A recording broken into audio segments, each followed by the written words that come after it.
سلام بچه ها، چطوری؟ خوش من یه ویدیو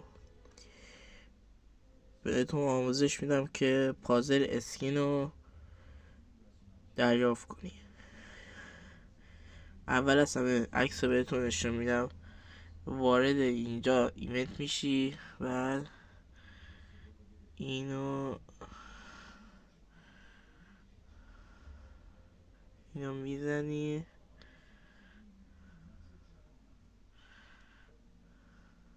اینو میزنی.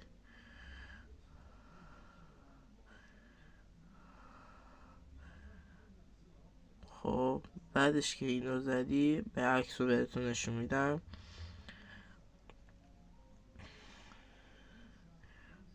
اینجا میتونی پازل اسکین رو دریافت کنی. اینجا دکمه اینو میزنین، میشه 500,000 تومان، 500,000 دلار. همون این پازل اسکین میتونین دریافتش کنین و اسکین هایی که میتونین قدیمی ها رو میتونین دریافت کنین. خب دمتون گرم، مرسی از این ویدیو دیده بودی. خداحافظ.